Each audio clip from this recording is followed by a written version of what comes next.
I mean, it's definitely Windows 11 that's doing that. Like the default input device gets changed, and for some reason OBS, I don't know. Anyways, I'm not muted. And what's up, Ninja Galapi? How are you? Welcome. Good evening. And Vince VDB72, thank you for following, and welcome to you too, sir. I hope you are having a wonderful. It's hot. Like I got the guns out. It's hot. I got a bike ride after work in today. Pretty good. Pretty nice. I like it, warm weather. I'm motivated by warm weather. I'm like solar and heat powered. And when it's warm and sunny outside, I'm like, let's do stuff. Let's go for a bike ride. Let's do a live stream. Let's fucking go kayaking. Let's do stuff. So 80 yesterday snow. Okay, that's too much of a swing. What's up, Star Traveler? And what's up, Tushan? How's it going, brother?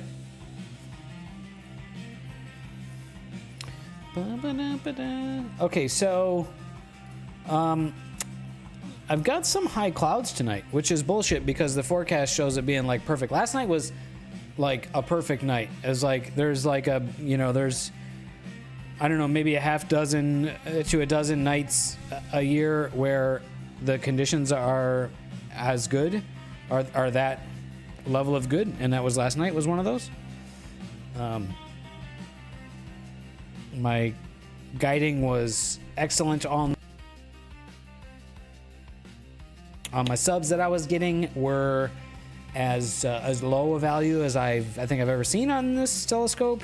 It helps that I got the collimation very good, and that helps because I got some new collimation tools, which I suppose I could show off. Gotta do something for a few minutes because it's not dark enough yet.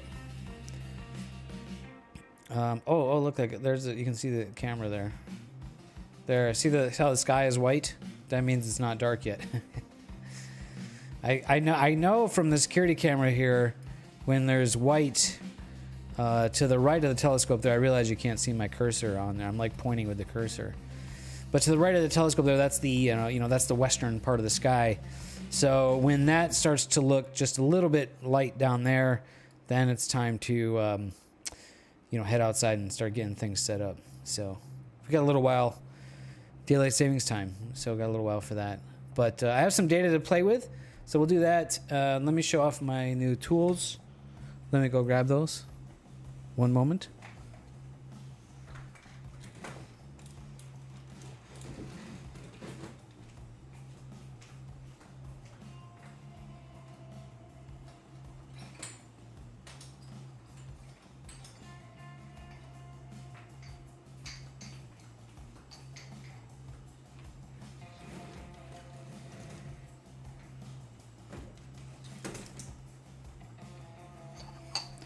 All right, this I've had, but these guys right here, these are new tools. I scored these on the Cloudy Nights forums.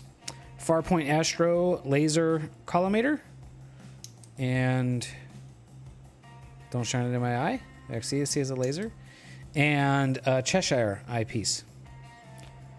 Cheshire, look at that, which is basically just a hole with a reflective circle concentric. And then the laser this is like a heavy chunk of metal too. It's like machined from a solid bar stock of aluminum, which is great. I've had other versions of these, but lesser quality. So these are like, I think kind of the gold standard as far as collimation tools go. So the three, laser collimator, Cheshire eyepiece, and auto collimator. These three tools are kind of like the big three. These are like the Thor, Captain America, and Iron Man of the telescope, Newtonian telescope collimation tools. You really need these three, especially for fast Newtonians, imaging Newtonians like I've got. You need these three tools.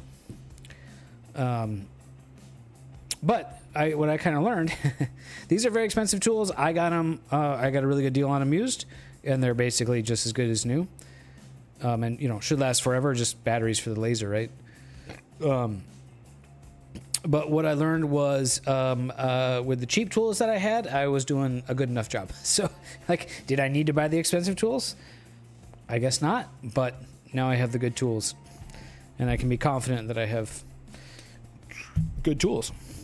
So, last time that I streamed, I did like a walkthrough on how I set up my Nina sequences, and I thought about doing another one where I talk about collimation, but it's hard to.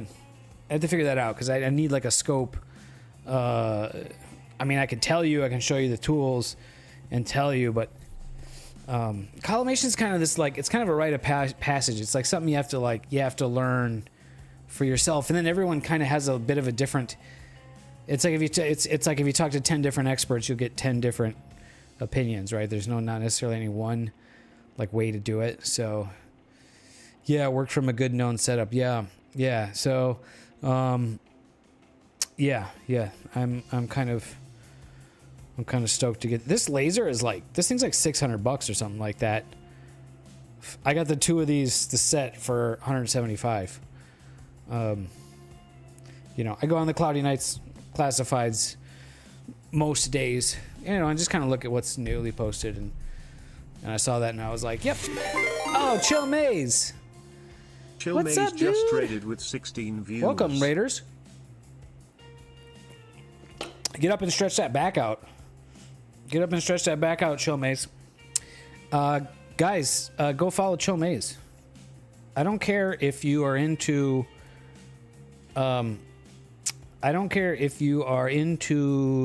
Microsoft Flight Sim or not. Go follow him anyways. Because Chill Maze is the kind of streamer. It's the kind of stream that you just want to hang out. I am going to be imaging this evening, but I got to wait for it to get dark. The daylight savings times. It's not dark yet. Also, there's high clouds, which was not in the forecast, and that's bullshit because usually the forecast is very accurate. But we'll see. We'll see what we can get. It's not dark yet. Clouds still have time to clear out. So we'll see how it goes. Anyways, welcome, streamers. Some of you guys from Chill Maze's community might remember me from the long ago when I was streaming Microsoft Flight Simulator. And did you not pay your cloud bill? I unsubscribed from clouds, actually. All cloud services I've unsubscribed from. So yes, that's maybe the thing.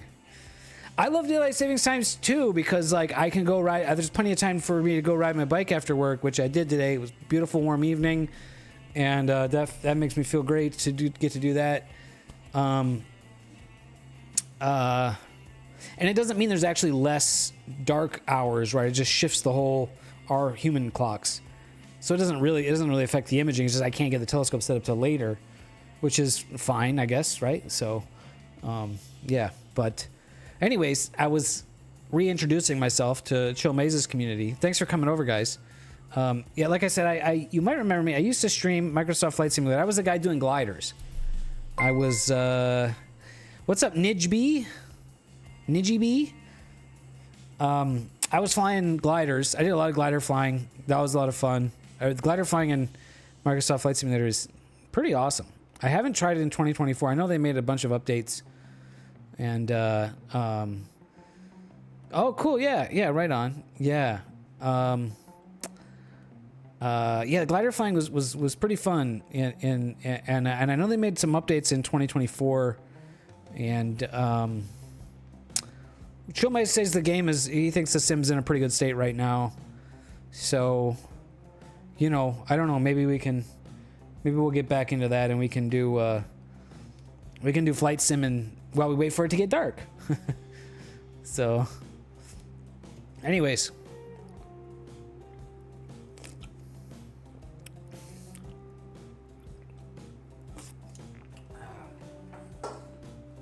Yeah, make sure and go follow Chill Maze.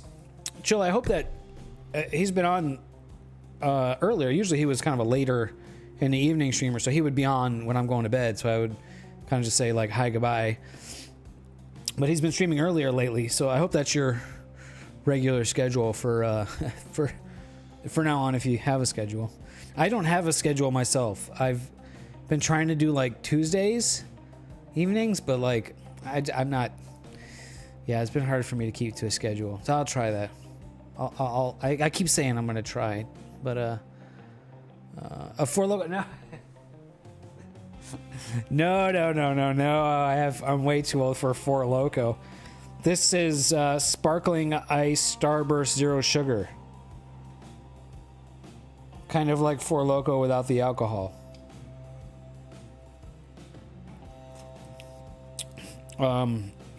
Kind of excessively sweet for a zero sugar beverage, but I wanted something sweet. So let's take a look at some data. We're still waiting for it to get dark, but this is what we're going to be shooting. Going to add more data to the same target. This is a portion of a supernova remnant called the Spaghetti Nebula. And if you don't know anything about astrophotography, you're like, why is it black and white? And why is there two images? Well, these are shot, the same target shot with two different filters. So this one is shot with we call a hydrogen alpha filter, or HA. Sometimes we just say hydrogen. And this one shot with an oxygen 3 filter, or just oxygen. So all of the light in this image, all of this wispy stuff, and even the stars, all of the signal in this image comes from hydrogen molecules, hydrogen gas that's emitting. It's glowing like a fluorescent light bulb. This is hydrogen gas in space glowing. Same thing with the oxygen.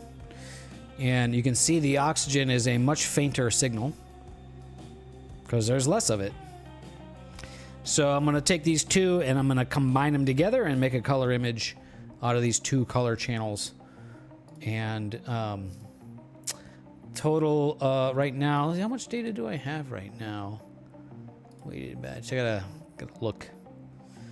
Come on. 20. Okay, so this is 21 hours. 21 hours and 15 minutes of total integration time. Just a little over 10 hours on each color channel. In a combination of 5-minute exposures. So the way it works is telescope's tracking this object throughout the night, and it just takes a 5-minute exposure, and then another 5-minute exposure, then another 5-minute exposure, all while it's available. I was gonna say all night long, but it's only available till 11 o'clock. It's getting kind of late in the season. So then you have a bunch of individual images. So I'll show you what that looks like. Here's my directory. And I sort mine by date. So, and then this folder, these are all subframes from the HA, the hydrogen. So this is like what one 5-minute exposure looks like. You can barely see anything in there, right? You kind of see some wispy stuff. So you shoot, as many exposures as you can get, as much integration time, we call it. And then you combine them together in a process called stacking, and then you get this. What setup did you use to acquire the data? I need a picture on my rig nearby, which I don't have. Let me see. What's up, Splashy? Welcome. You're on your tablet. Cool. Your typing will be slow. The tablet typing is usually not that ideal. Here we go. Here's my rig. This is my kind of a blurry shot. This is my rig out on the balcony. And this is my mostly 3D printed 6-inch f4 imaging Newtonian. It's a reflecting telescope, uses mirrors. So there's a primary mirror at the back and a secondary mirror at the front. And the light enters the tube, bounces off the primary mirror, and then is reflected by the secondary mirror, which is at a 45-degree angle. And then it shoots it down into here, this is the imaging camera. And my camera is a QHY Minicam 8, QHY manufacturer. Minicam 8's newer camera, came out a little over a year ago. Super awesome camera. It's most Astro cameras that are like as capable of this are like twice as big and heavy. This is a sort of all-in-one unit. It's compact. This circular thing here, there's a cooling fan on the back. The circular thing here is the filter wheel. So there's 7 filters in there that I can rotate between. That was the the HA and then the O3 filter. And then this blue thing sticking out of the top of here, this is my off-axis guider. So this is another camera. And then there's a little prism in here that bounces light into this camera, and that camera does the auto guiding. So very technical setup. Oh, you can see this is an older shot. I had my old guide rig on the top here. This is when I was first setting up the off-axis guider, and I wasn't sure if I wanted to remove the guide scope or not. But now the off-axis guider is working great, so that's not on there anymore. And then the whole thing rides on the telescope mount. This is the motorized mount that slews to objects and tracks the object throughout the night as the Earth rotates. And then that is all controlled by a mini PC, and that's on the back. You can't see here. And the mini PC is running a very cool piece of open source software called Nina, which is what this is right here. So we'll get that set up pretty soon because it's about dark enough. So let's start getting that set up. We'll shift gears. We'll get that set up. Then we'll process this data and we can do a little, we'll take a look at what it looks like, and it'll be fun. Have you thought of redoing the Pinwheel Galaxy? Maybe.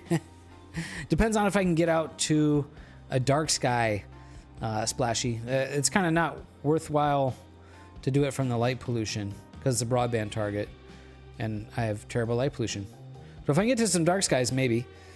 Actually, that was one of the first images I made with with this telescope, and it came out really great. So I kind of don't have a desire to redo it because it's already a really good image. I'll share that image a bit later on. If you guys want to see my images, check out the Discord, ! Discord on Twitch, YouTube. I pinned the link at the top. You can check out my images are on the Discord. Okay, so we are in Nina, and it is now connecting to all my gear. There's a bunch of individual devices it needs to connect to. It connects to everything. And this is the guide software coming up.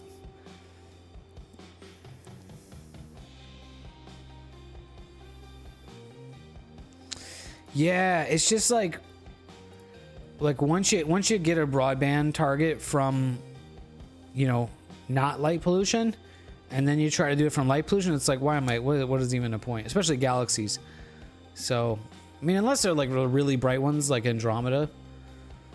And I did actually image M101, the pinwheel, from home here, and it was, you could kind of, yeah, but yeah. What are some targets you haven't done? Yeah, I'm kind of looking for, doing stuff I haven't done, right? So, but I did not shoot the pin. I shot the pinwheel with a color camera though, Splashy, not with a mono camera. So with a mono camera, I could do LRGB, luminance filter, and that would be, I don't know, maybe that would be better.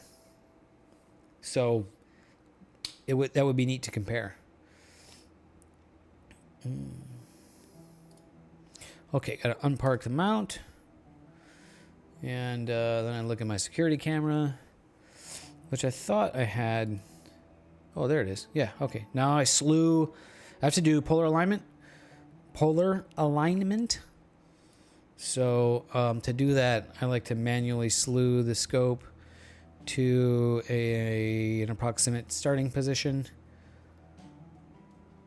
And every time I do this, I think I should just write down the coordinates when I could just manually type in the coordinates rather than slowly slewing it by hand.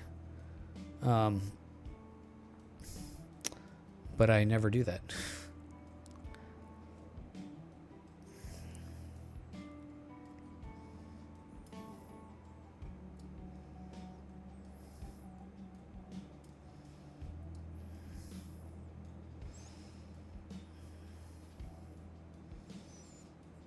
Yeah, it's kind of annoying to just like slowly slew it. There we go. That's a good spot. Okay, now we go imaging tab and turn that off. Change to my luminance filter. Oh, cool. Right on, dude. Yeah, plate solving is such a great feature to have. Okay, now I'll do a 2-second exposure just to make sure the camera's on. And let's see, we are cooling. You can see, I don't know if you can see this or not, but the cooler power right now is at 40%. That's relative to how hot it is outside, how warm it is. And it's actually, focus is actually pretty decent.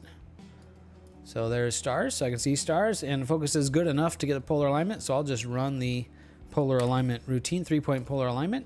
And this is the part where I have to go inside, outside. I used to stand out on the balcony, you know, with my tablet and do the polar alignment. And then I got lazy. I didn't want to get the tablet out, so I just kind of like walk back and forth. And I realized that's actually a superior technique because your weight standing on the balcony. I actually heard this from Queeve, the lazy geek, who has a wooden balcony, and he mentioned how it shifts his polar alignment. So the polar alignment was you standing on the balcony, and then go inside, and now his polar alignment is off, and that's because his weight shifts the balcony a little bit, you know, where the telescope is set up. So basically what I do is I walk outside and make an adjustment, walk back inside, and then it solves again. That gives me I eliminate that, and so you can see I have a huge azimuth error. So I'm gonna have to kind of work on this a little bit. So I'm going to be back and forth. You guys talk amongst yourselves.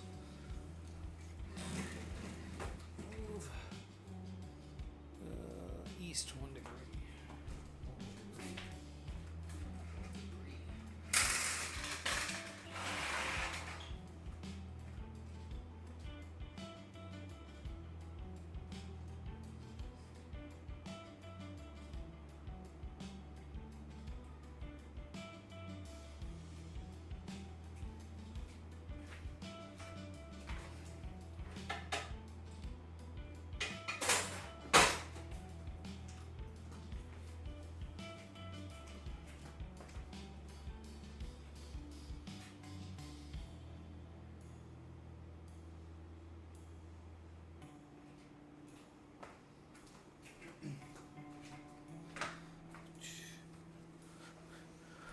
No. 40% cooler power. The power is running at 40%. Okay, so I had a pretty big error, and so I physically moved the telescope to make up for that 1 degree in azimuth. So when I do that, I actually like to start the process over.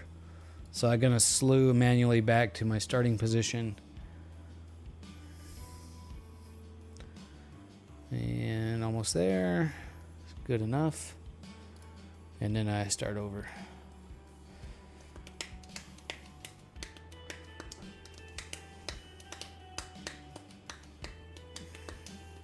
Yeah, it's 100% cooled. But it's right now it's sitting at 35% cooler power just to maintain that minus 10C. I mean, it's probably like it's probably in the mid 70s outside right now, Fahrenheit. I think most people here are probably Freedom Unit people. Okay, now we're looking better. So I'm off by 14 minutes in the azimuth and 7 minutes in altitude. So I'll be back.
Okay, it's starting to act weird again.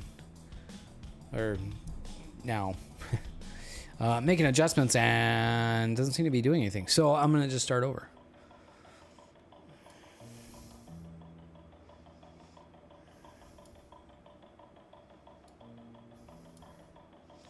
Not really in much of a rush here because it's not fully dark yet. So we'll start over.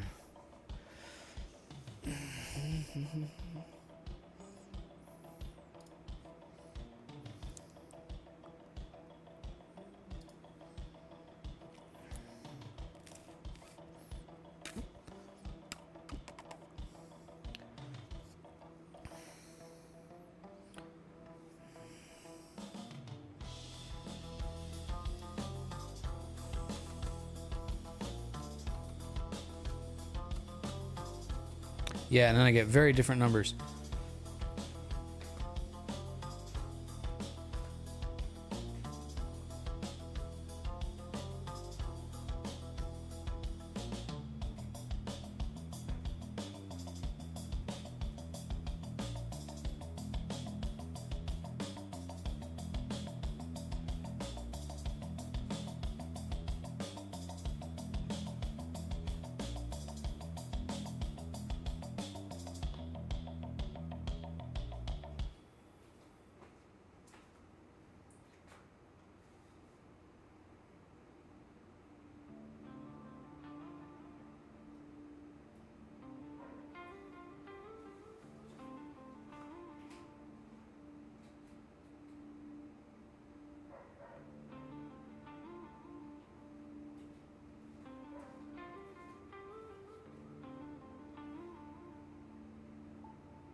All right.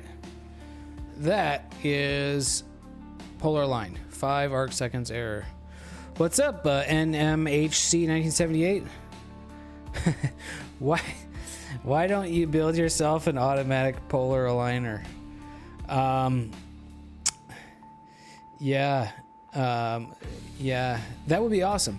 That would be very awesome. Why don't I build one? Well, I mean, I haven't really considered it. It would be nice, but I can polar align manually like that. It really doesn't take me that took me kind of long. Usually I do it faster than that. It's just not that big of a deal. If I had a remote observatory, then that would probably be pretty nice to have, because then you can make sure, I know that it supports NEO. Yeah, that's awesome. I don't know. Maybe it's a project I'd look into someday. But it's not that big of a problem because it doesn't take me that long to do the polar alignment, and I can usually get the polar alignment done well before it gets fully dark, so I'm not like losing out on imaging time. So yeah, that's true, Ninja Galoppy. But then again, if you did need to adjust it, you're screwed, right? You can't. So like, all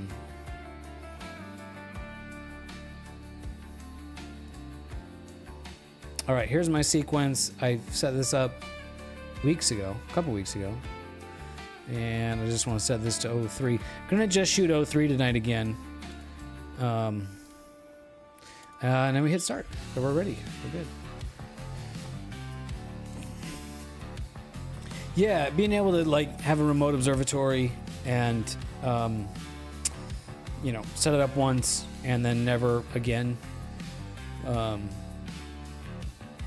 would be awesome. But yeah, then again, if you did need to adjust it, you'd be pretty screwed. Okay, I have to rotate 1.85 degrees.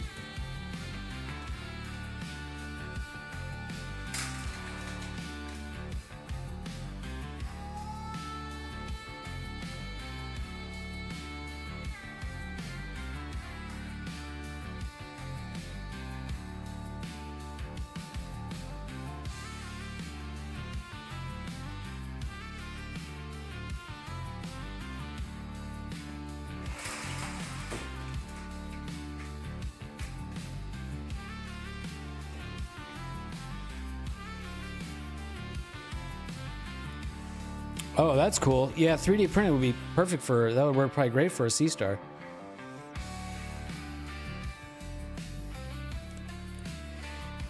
Yeah, the O3 and the spaghetti. This, I specifically picked this portion of the spaghetti nebula because from the wider field, you know, full wide field shots of it that I've seen, this one had the most O3. And quite frankly, to be able to get this much O3 from, you know, Bortle 9 on it's pretty damn good. So part of that is thanks to the 3nm filters that I recently upgraded to.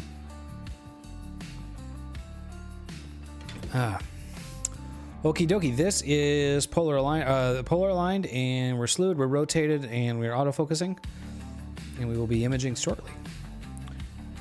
So let's pop back over to PixInsight.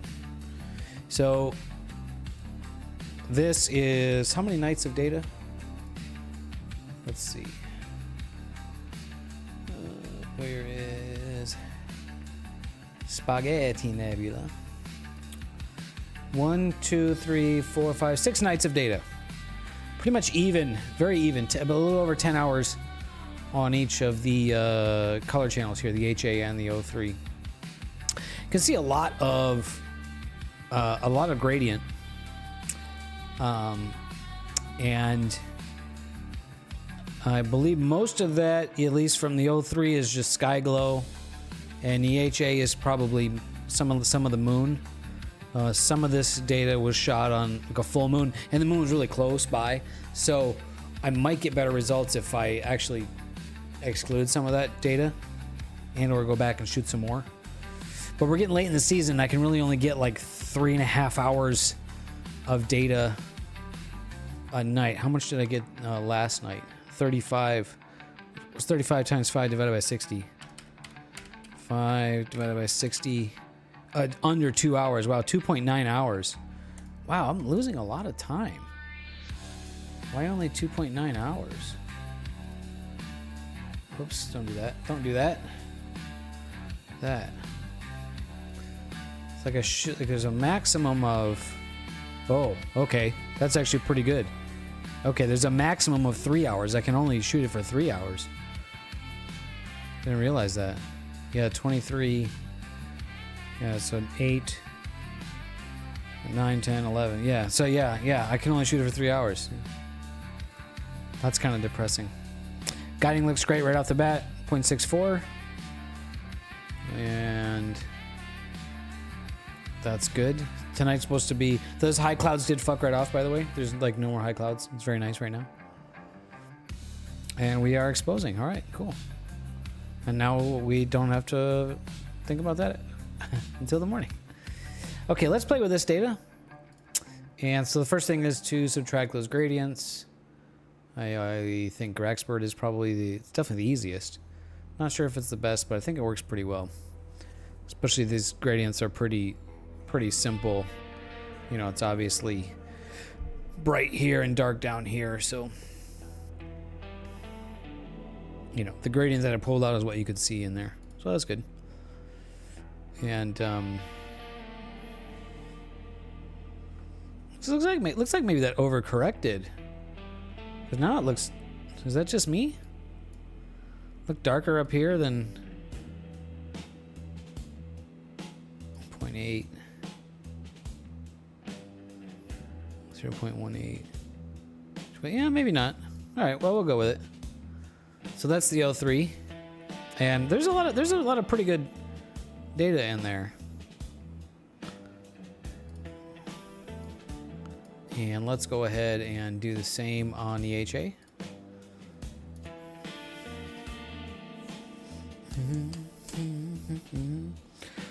I'm also kind of in the market for a new mount. Not that I'm replacing my current mount, because my current mount is working great. But I might need a new mount for a special project that I can't really talk about. I don't really know if, you know, very, very preliminary early stages, but I might need to buy a mount like an AM5. Might need to buy a new mount. So, yeah, if anybody has any leads on a mount, maybe let me know. Okay, let's get these combined. The HA looks really nice. Got a really cool detail in here.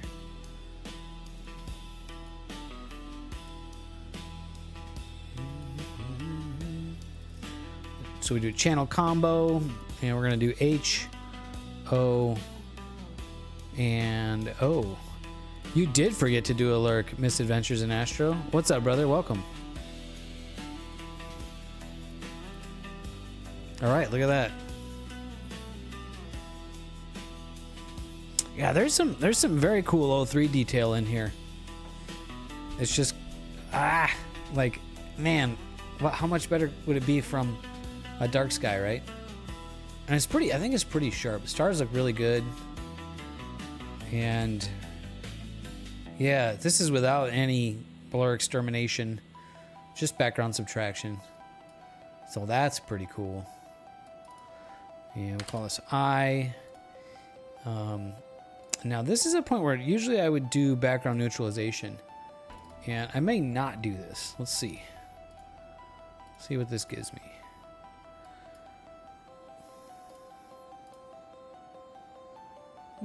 Yeah, maybe we'll do that. Let me compare.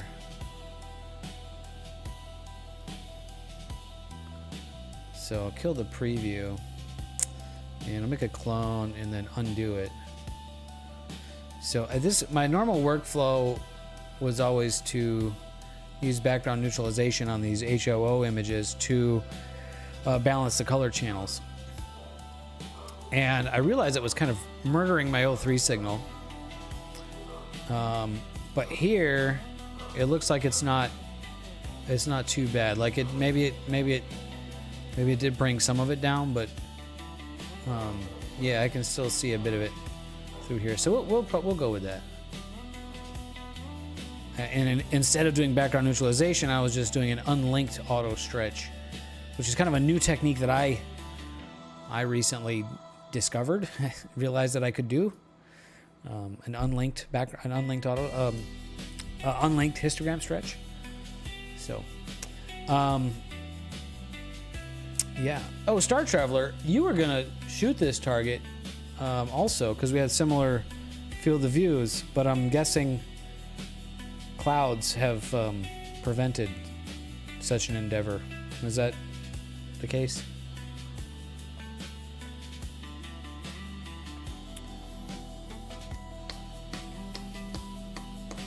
Okay, blur exterminated, and it's like, I mean, of course it's better when it's blur exterminated, but it's honestly not that much different.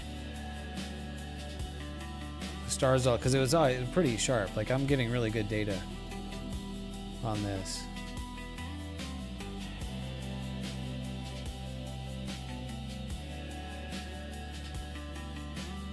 Yeah, and the nebulosity is pretty soft. There's not really, sharp contrast in there for it to do anything with.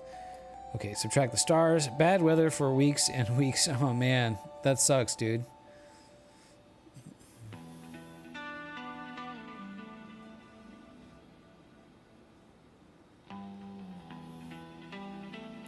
Much cheaper to build yourself an AM5 clone. Maybe than buying a new AM5, but not, I don't know about much cheaper. Definitely not. I mean, the amount that I built is probably, I spent probably about the same amount of money. So, but no, what I'm looking at is I would need I would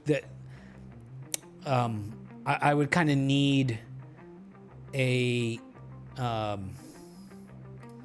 I would most likely need a commercial mount for what I'm have in mind. It's the sort of DIY nature of the mount that makes it far from ideal. So, but I can't really say too much, elaborate too much on that. Okay, so the question now is, I think maybe I'm doing too much noise extermination here. 400 euros, not with machined parts.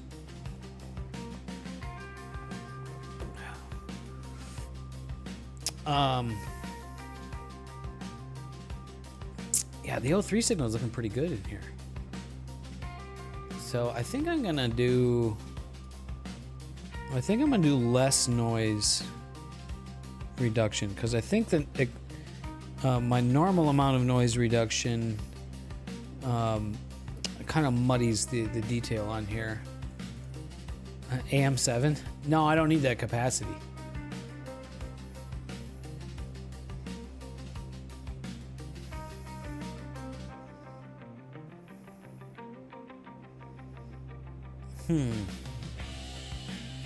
Let's get a couple of examples here. Okay. I kind of have a preset. I mean, I have a preset for noise exterminator, how much noise reduction I use. And on most of my images, that looks the best. And it's maybe a bit aggressive. I think that's something people have different tastes in. But on this target, I don't know if I'm liking it or not. So I have a clone, and so the image on the right, I did less noise reduction. The image on the left is my normal amount, which is pretty aggressive. On the right is much less. So, yeah.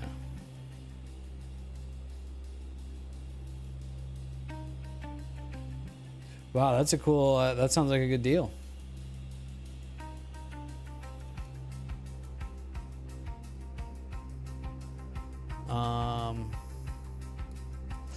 Yeah, maybe I think maybe the one on the left is too much noise reduction, and the one on the right is not enough. So let's maybe just bring it down just a bit.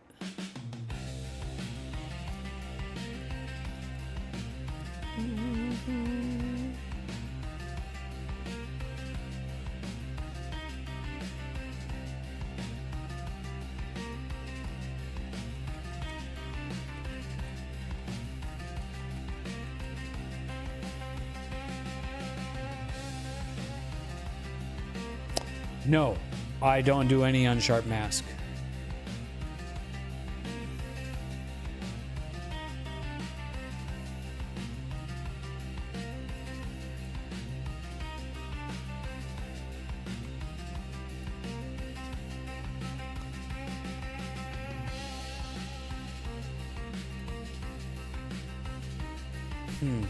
This one, the noise is like completely gone. Here it's still there.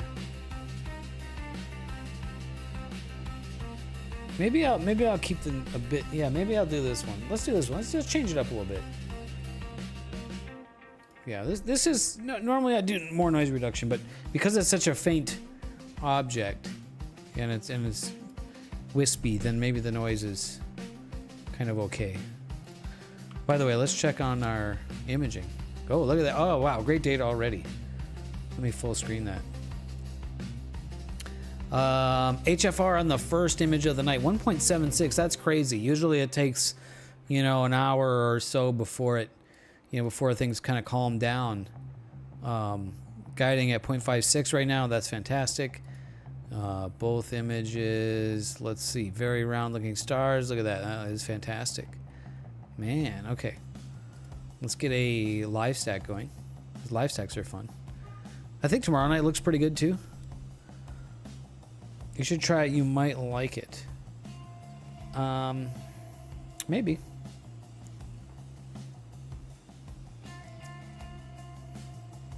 I get most of my I get all of my sharpening from Blur Exterminator. And then usually I do a little bit more Blur Exterminator sharpening after noise reduction. You know, I do it before and then I do it after. But since there's not really any there's very few sharp details in this image, so there's not much to sharpen. So I won't really bother. It's kind of just sort of, just kind of flowy.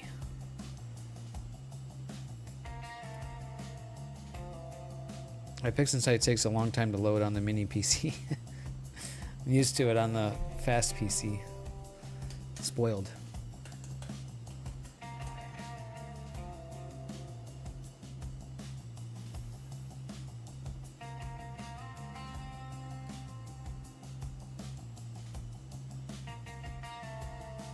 Easy processing suite.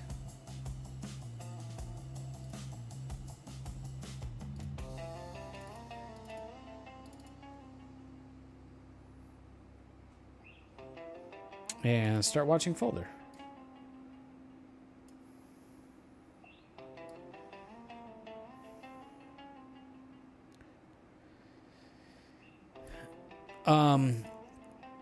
Yeah, like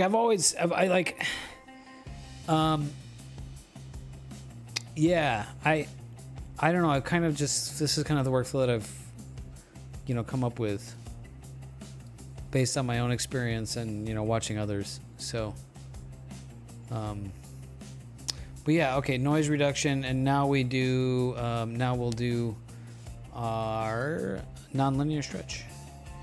I like HOO images. They tend to be, you know, I really love the colors. I love the blue and the red, and also makes them easier than like SHO images.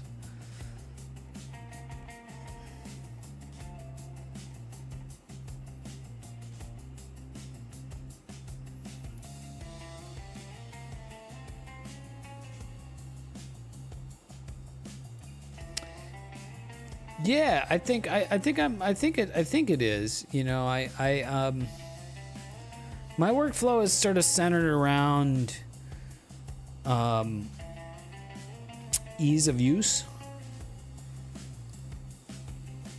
and tools like Unsharp Mask are kind of like old school tools, and those are kind of not easy to use and lame.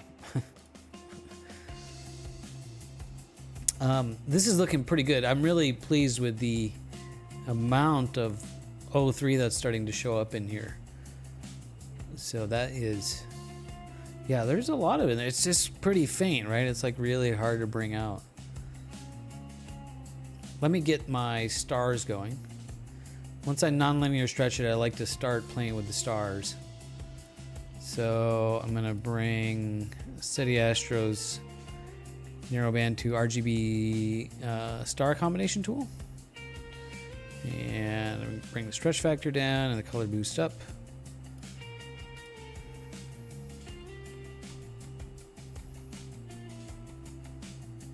There's my stars. I'll rename it to S so we know it's filled with the stars, and put that down there. And now I have a little icon that puts the stars back in. And there's the stars. I like the star colors. Those look really great. Wow, those star colors came out perfect. Good job, Steady Astro.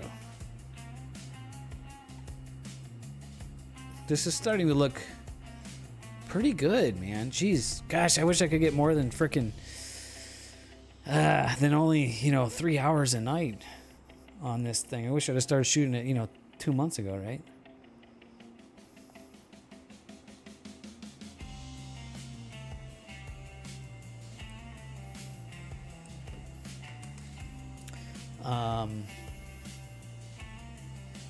Yeah, let's do a little bit, you know, a little bit of work on here. It's just hard because, you know, it's everything is kind of faint, and it's pretty delicate, right, to work on. So let's try a little of this, you know, let's try and enhance some of these details. Mosaics, no, you know I don't like mosaics, dude. You know I don't like mosaics. There's not nearly enough time in the year left for mosaics. Let's try this.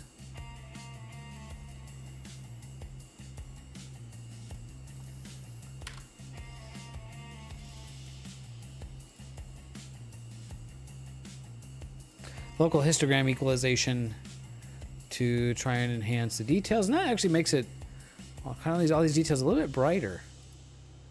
Yeah, that's a good look there. Yeah, that makes some of those details brighter, kind of brings out that contrast, so we'll do that. That's good.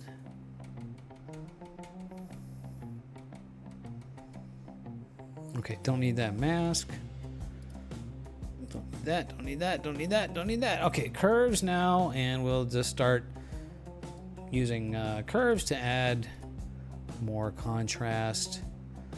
Kind of find like background somewhere around there. And we just want to bring the background down and then bring the, without really losing.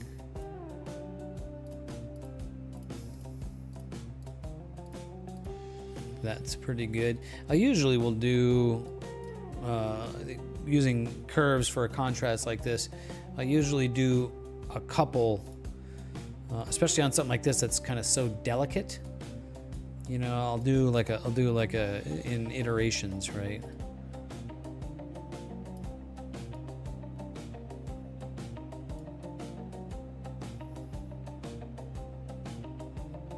And then like yeah, just darken just the really dark spots.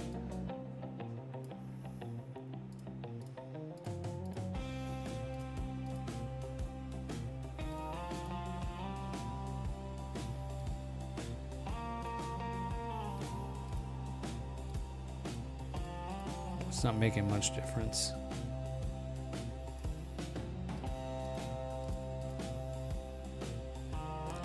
Bring this down a little bit.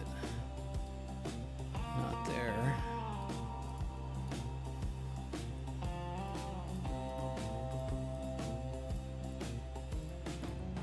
There we go. That looks pretty good. And now I don't know if you noticed this or not, but when you add contrast with curves like that, darken the background, you sort of get saturation. Having more contrast makes it look like it's more saturated. There's probably some color science to that I don't understand, because there's a lot to color science, and I don't understand any of it. But that's probably all I want to do. I probably don't really want to do, you know, too much background darkening, because I want to save, you know, the details. This is going to be kind of a noisy image. Just it's a faint target shot from the light pollution, so it's not that I usually like the super clean, you know, very clean washed flat look. You know, not this textured noisy look. But since it's a faint target, you know, maybe we'll go with it. Let's check on the telescope. How's it doing? It's doing terrific. Very good. Okay, so now saturation. Actually, maybe I want to try to boost. I always want to try to boost the blues, right? I always want to try to boost that oxygen look. And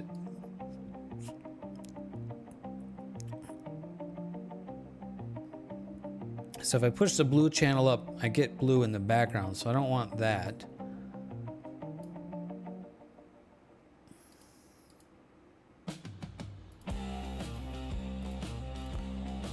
That's probably pretty good. That kind of makes it look a little bit less green, which I like, without really changing the background too much.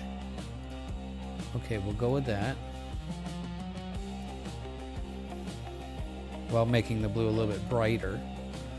And now we'll do saturation, because this allows you to selectively saturate.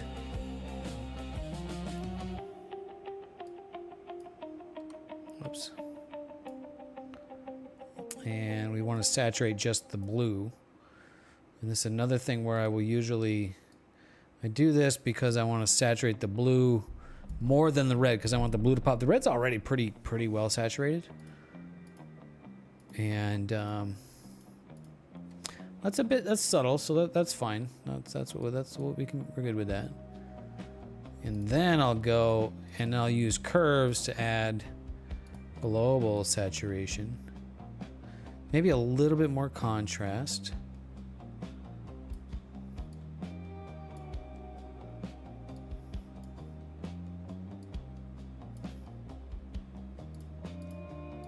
Yeah, a bit more contrast. Do I lose the blue there? I'm mostly looking at the blue in this area. I think that looks okay.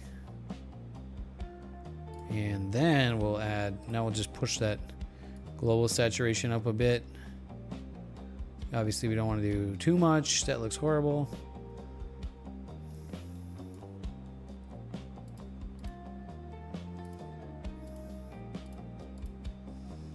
Just a bit. And put the stars back in. And there we go. That's it. Done. Very quick and easy with these HOO palette images.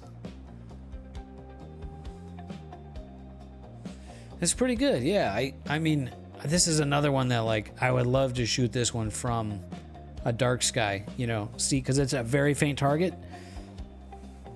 And, you know, how much more of this narrowband signal comes through.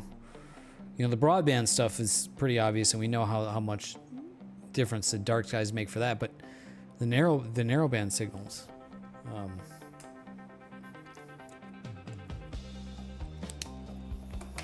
how much of a difference that would make. But this is pretty cool. I like the framing on here. There's a good amount of blue in there, so I definitely want to bring out more of it. But I really want to, like, double the integration time on, you know, both. Like, but there's not going to be, I can only get 3 hours a night, you know, and that's every night. It's a little bit less than 3 hours, right? Less every night. But that's pretty good. I like that. That's a good result. Let's take a look at my previous result. I kind of tend to, like, process these images every time I get, you know, another night of data. I restack it and I reprocess it. Yeah, this was a previous result. This is not as good at all. Just not very good processing. This would have been a rush to process it as I'm getting ready for work in the morning. So, and this one I did nonlinear stretching on, and the background is too kind of purple looking. So, yeah, that was bad workflow. That was bad workflow. But yeah. All right, let's check in on the scope.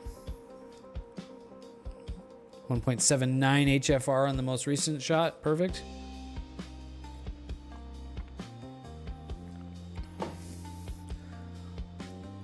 Kind of compare this image with Veil Nebula shots, parts of the Veil Nebula. Same kind of structure, right? Supernova remnant, but look how much brighter, you know, this is than this. It's just a brighter target. It's closer, or I don't know, it's just more luminous. But it's cool to see, you know, same kind of these, like, thin, wispy, kind of ghostly, cloudy structures. So clearly the same kind of thing.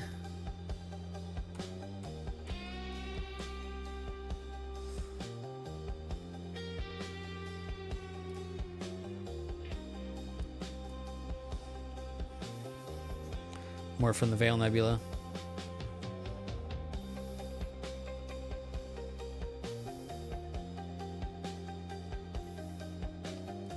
There's just a lot of detail in there. Beautiful colors. The blue in here just looks really wonderful. And this is only 10 hours of integration time. Very bright target. Cool object to look at through a telescope. But you gotta have dark skies, you gotta have a big aperture, because it's pretty faint to the eyeball.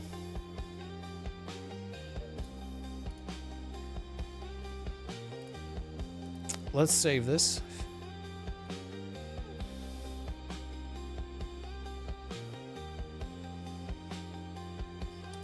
And this is at like 20, about 21 hours now.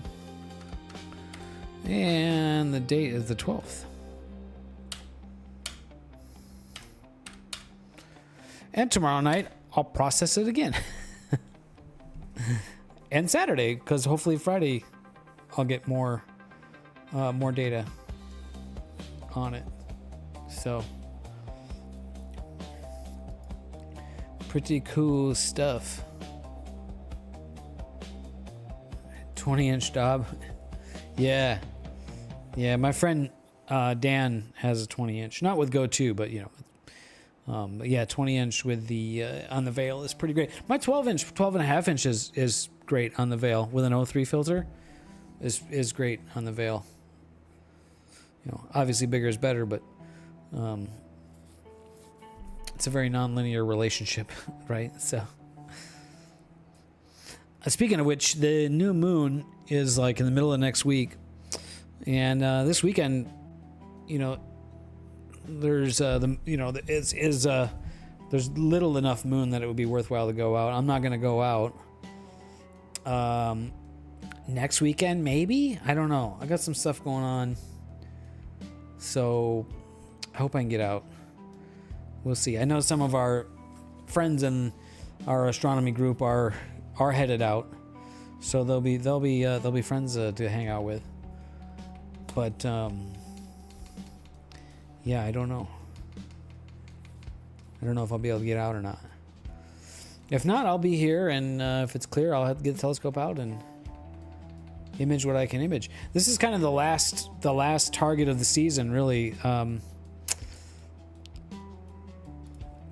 before the Milky Way's gone and we have nothing but galaxies. And all the Milky Way targets I can't get until later in the year because I got these trees. So even early in the morning, I can't get them. So there's kind of not a lot for me to do this time of year. Let's get that up. So we'll take a look at Stellarium and just kind of check out the state of things.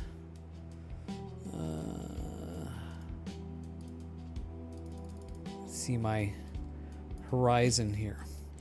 So we are, where are we looking right now? Over here. Yeah, here's the Spaghetti Nebula.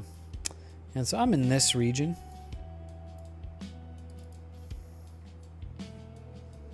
Something like that.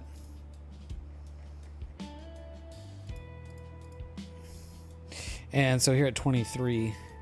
Yeah, massive. So I mean he's got clear horizon in the morning, right? So yeah, all these emission nebula stuff, they all pretty much set. And there's, star clusters. So there's stuff, star clusters are great for, testing optics, right, to see star shapes. But that's pretty much it for me.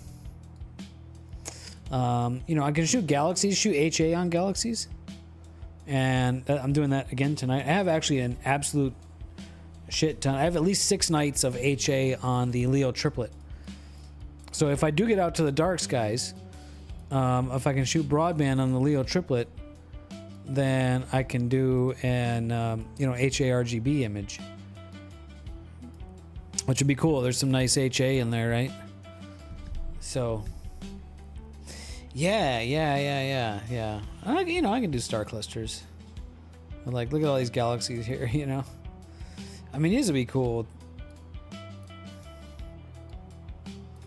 But my field of view, these small little galaxies like these would be cool.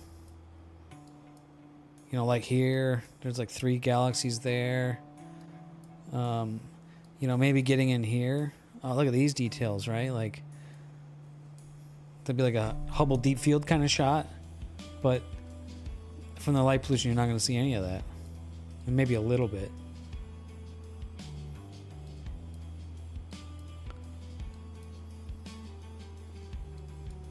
There's just so many galaxies in here. It's very cool. It's fun, with the visual telescope, galaxy season just kind of galaxy hops. Just look at one and follow and from one to the other, and just manually push the telescope around, and you end up seeing so many in this region. It's very cool. Some globular clusters there.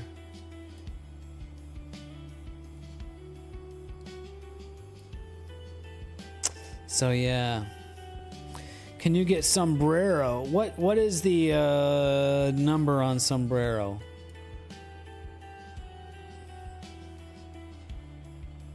I don't know. I don't know if I can search by that. Sometimes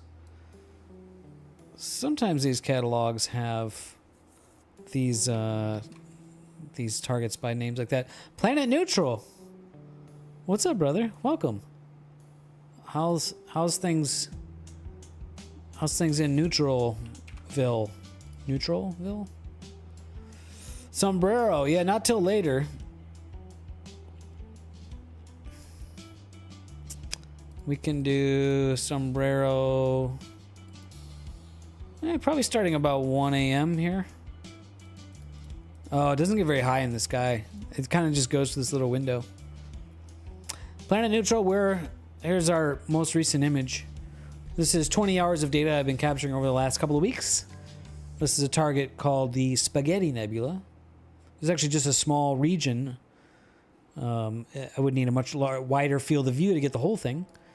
And I can show you what that looks like over here. Where is it? Somewhere. Somewhere. There it is. Let me back this up. Back up. So this is the Spaghetti Nebula. And the red box is the field of view of my telescope. So you can see I would have to do a very large mosaic to get the whole thing. But that's okay. So I'm just kind of focused in on this region here, and that's what this data is. And we've got the telescope up and running and capturing more data tonight.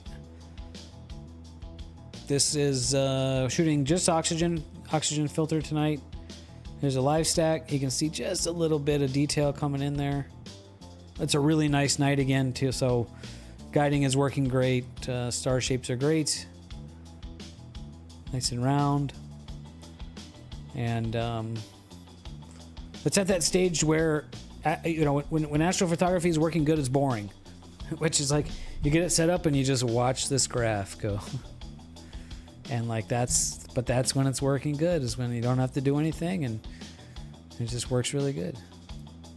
So it's doing its thing. So, I'll have more data tonight, so tomorrow I can reprocess this image again. And then hopefully tomorrow night I can get even more data, because I think tomorrow night's supposed to be decent, not quite as good. I think maybe tomorrow night they show it, yeah, there might be some high clouds early in the evening and then clearing out and then getting bad again around like 4. So there should be the window that I need to capture data on this tomorrow night.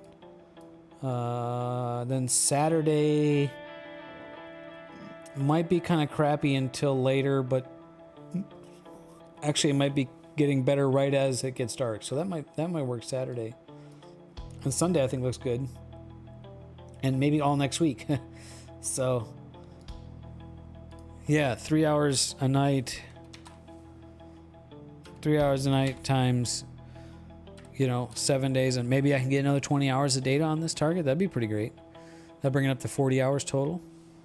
Kind of a grind to get it there, but gotta do what you gotta do, right? And we'll see.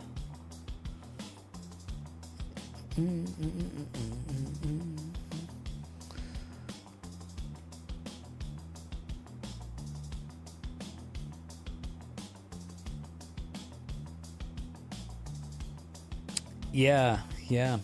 All the work is done in the learning and the setup and the prep and the building of the rig and the tweaking and the tuning and the balancing and the you know, installing drivers and setting up the sequence, and then is there any sulfur in this one? I don't know. I don't know. Let's take a look at ASSTRO bin. ASSTRO bin. See what other people have shot with this one. This is one of those targets that must be very challenging because you search on ASSTRO bin and you don't find very many good targets.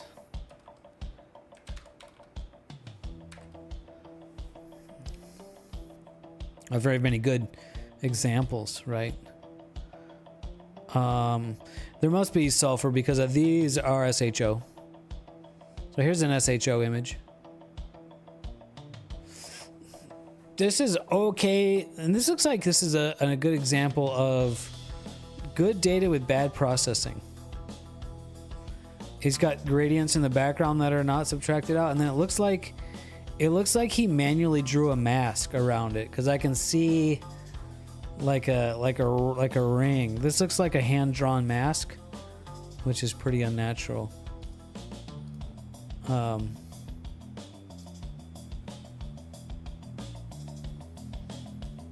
SHO. This is 7 hours. Wow. Only 7 hours. I wonder what his skies are like. 3 nanometer filters. Yeah. That's cool. Yeah, I don't like that palette on this. This one's pretty good. No filter? What? Oh, yeah, this is HOO. Yeah. Yeah. I mean, look, dude, no disrespect, right? I mean,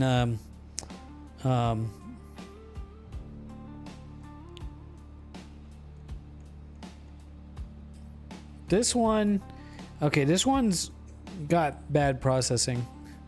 Overly sharpened. This looks kind of weird. Yeah, this is like overly sharpened.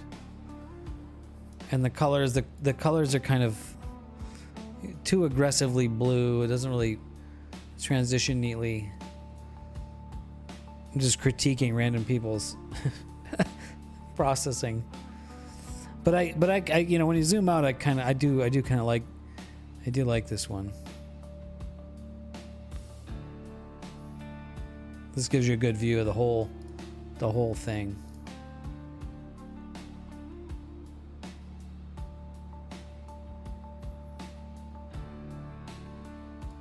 Here's another HOO.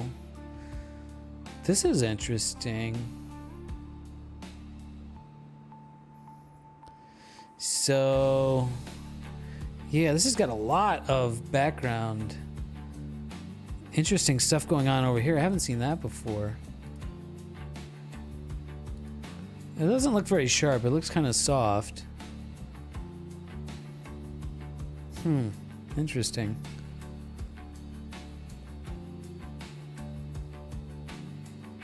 Yeah, indeed. Hey, what's up, Cognition Design? Welcome. What an amazing time to be alive. Yeah, like not only do like that we can see this stuff, but like look at all the people that have been able to, I mean, like endless pictures that people have, you know, individuals have been able to image this, right?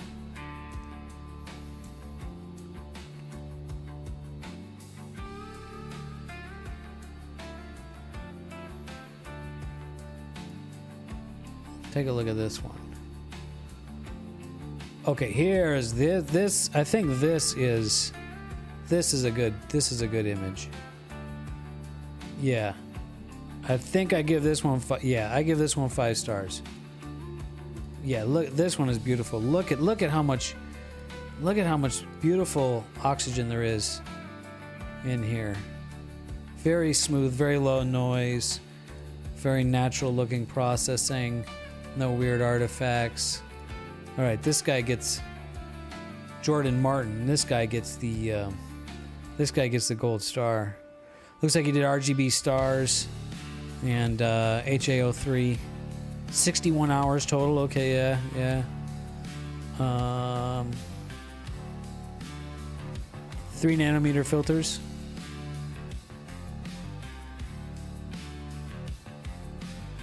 $20 each. Oh no. 40 hours on the O3 and 20 on the HA.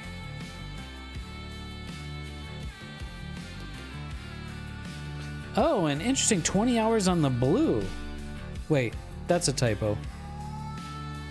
20 minutes. Sorry. 20 minutes on the blue. Just for the stars. That's fantastic. Yeah, that has a top pick on there.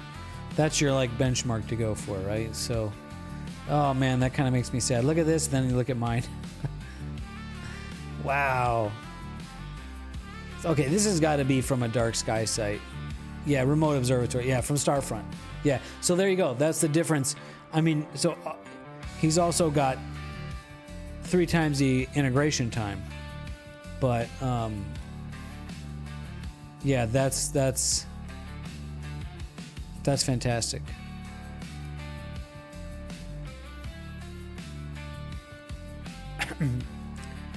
All right. Well, we found the good one.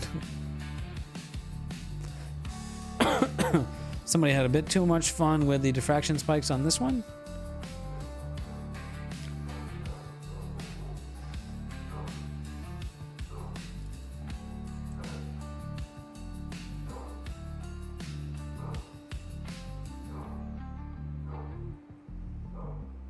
See some interesting ideas on how these look.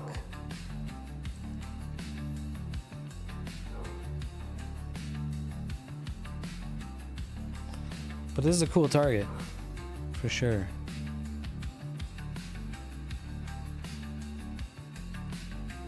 Anywho, how's the telescope going?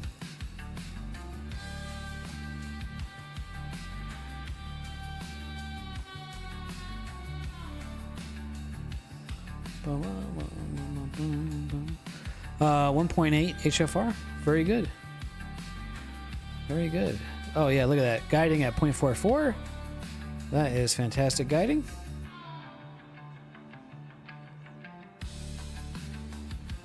Very happy with that. All right.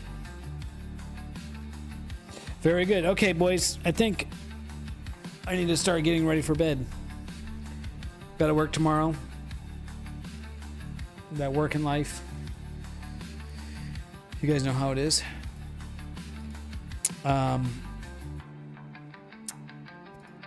Yeah, let's see. We got a few people here. Thanks for sticking around, guys. Let's check out. Do we have a raid? Probably Nerduino's still on. We could raid Nerduino. Yeah, why not? Let's raid Nerduino.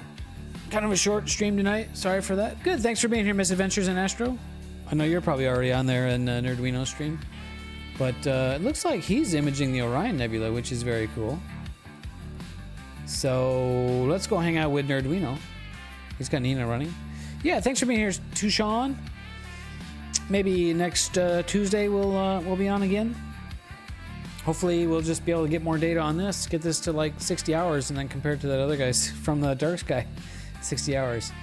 I don't think it's going to look much different. I don't think it's going to look much different than what I got here. So I don't know, maybe not. We'll see. It's definitely better than it has. You know, every time I add data, it's been getting better. So, but there's usually a logarithmic curve on those things, right? So, anyways, thanks for being here. Thanks so much to my friend Chill Maze for the raid. And now we're gonna pass along the love to Nerduino. So I will start the raid. And the raid will be ready in 7 seconds. Thanks again, guys.